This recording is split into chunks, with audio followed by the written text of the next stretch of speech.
Good morning. Thank you for joining me this day.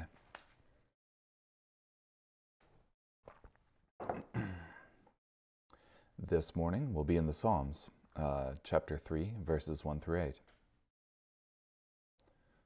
And going to try to remember to not verbalize Selah this time and just go with a pause.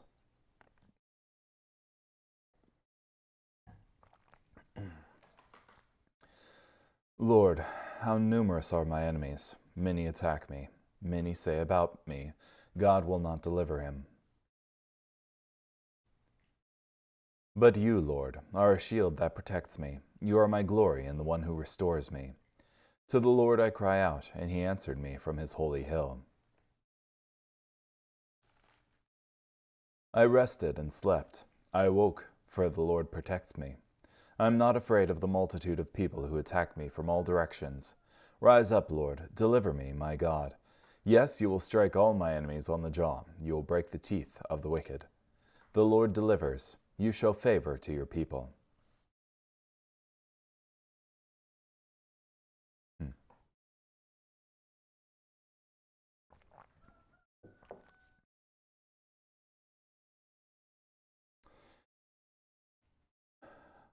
It makes me wonder, I guess, how the Psalms were often read. Like, I've heard that they've had musical accompaniment in the past.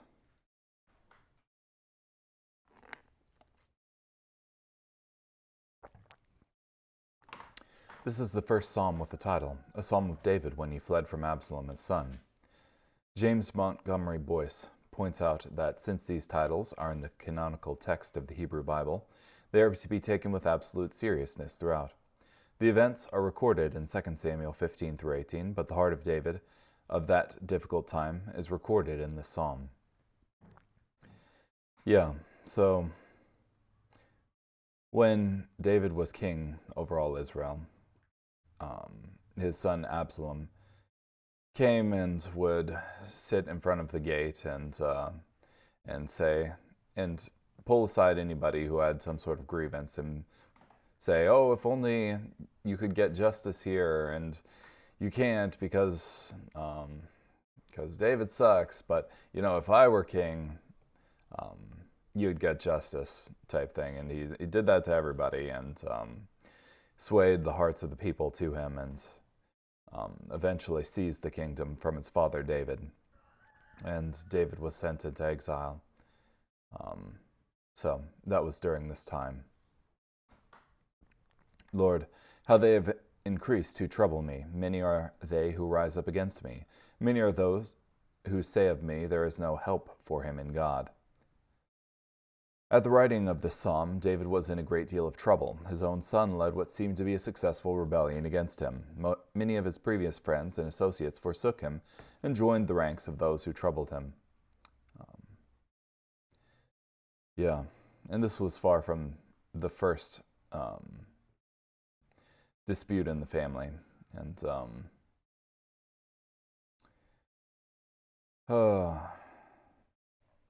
because you had, prior to this, the incident of Amnon and Tamar, where Amnon slept with his sister Tamar, and Absalom had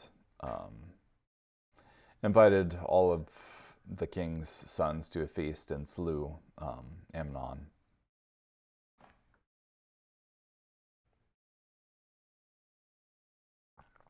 There was no help for him in God. David's situation was so bad that many felt he was beyond God's help. Those who said this probably didn't feel that God was unable to help David.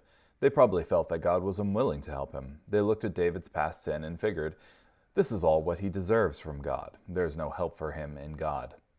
Shimei was an example of someone who said that God was against David, and he was just getting what he deserved. Now, as David fled from his son Absalom, Shimei was one of David's detractors who stood on the opposite shore of the Jordan and pelted stones at David and his crew and cursed at him.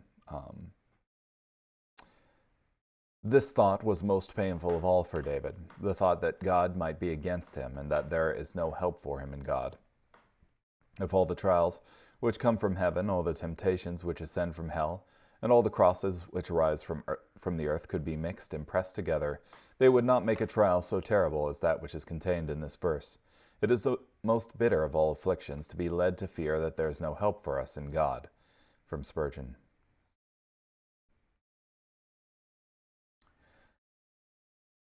Yeah, but there's always help for us from God if we turn to Him in repentance. You, O Lord, are a shield for me. Though many said there was no help for him in God, David knew that God was his shield. Others, even many others, couldn't shake David's confidence in a God of love and help. Under attack from a cunning and ruthless enemy, David needed a shield. He knew that God was his shield.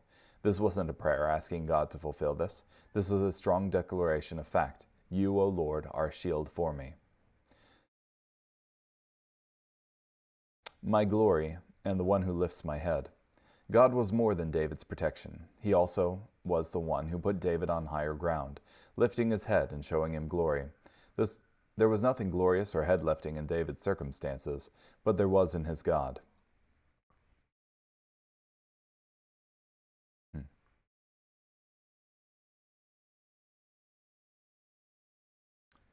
I lay down and slept.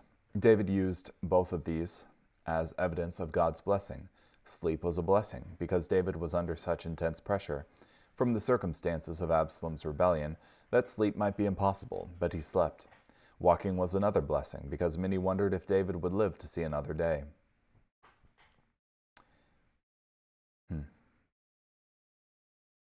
I will not be afraid of 10,000s of people. With God sustaining him, David could stand against any foe. Before it was written, David knew the truth of Romans 8:31. If God is for us, who can be against us? Yeah, and also the promise of Deuteronomy. If they chose life, essentially they would have, one make 1,000 put to flight, and at 10 all would be put to flight type thing. Although you also have the converse of that. If the terms of the covenant weren't chosen.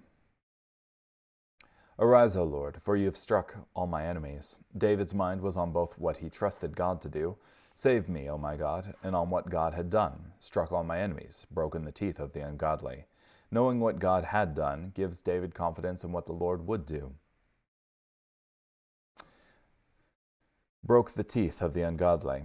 This vivid metaphor is also used in Psalm 58:6. It speaks of the total domination and defeat of the enemy. David looked for protection in this psalm, but more than protection, he looked for victory. It wasn't enough for David to survive the threat to the kingdom. He had to be victorious over the threat, and he would be with the blessing of God. Yeah. And to me, this kind of speaks to the weapons of the enemy, because for a wild beast, its weapons are its teeth. And if the teeth are broken, then it is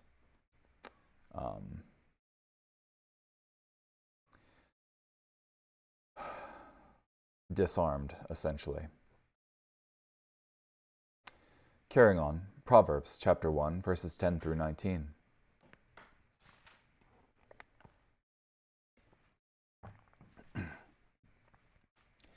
My child, if sinners try to entice you, do not consent.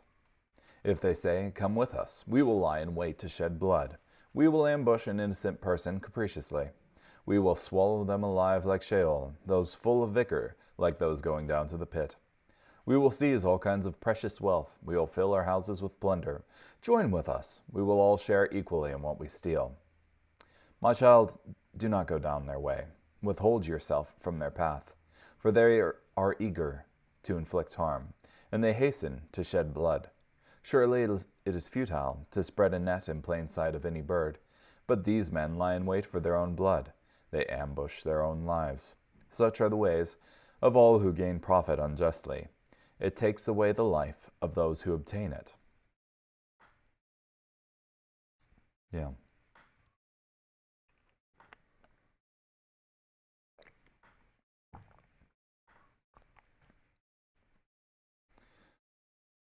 Yeah.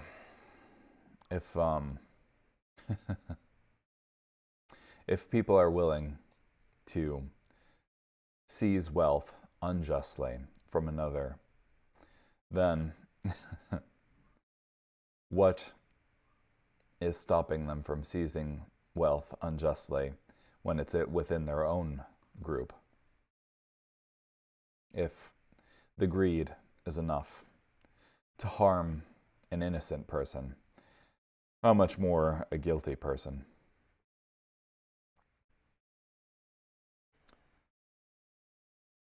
My son, if sinners entice you, Solomon first warned his son about the danger of bad company. The actions of some people clearly reveal them to be sinners, more than in the general sense in which we are all sinners. The young must resist the enticements of these men. Significantly, this first instruction and warning in the book of Proverbs speaks to the company we keep and the friendships we make. There are few more powerful forces and influences upon our life than the friends we choose. It has been said, "Show me your friends, and I can see your future." It speaks to the great need for God's people to be more careful and wiser in their choice of friends. Do not consent. They can do thee no harm unless thy will join in with them. Not even the devil himself can lead a man into sin till he consents. Were it not so, how could God judge the world?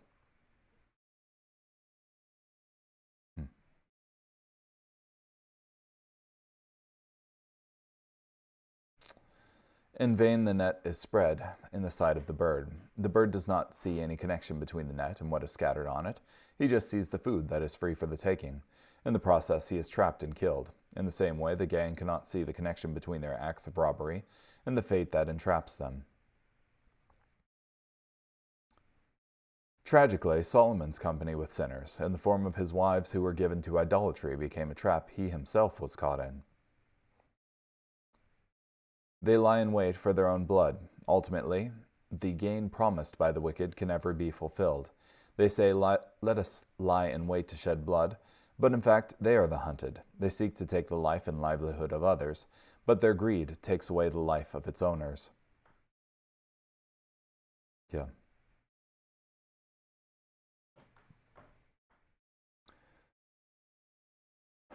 Yeah.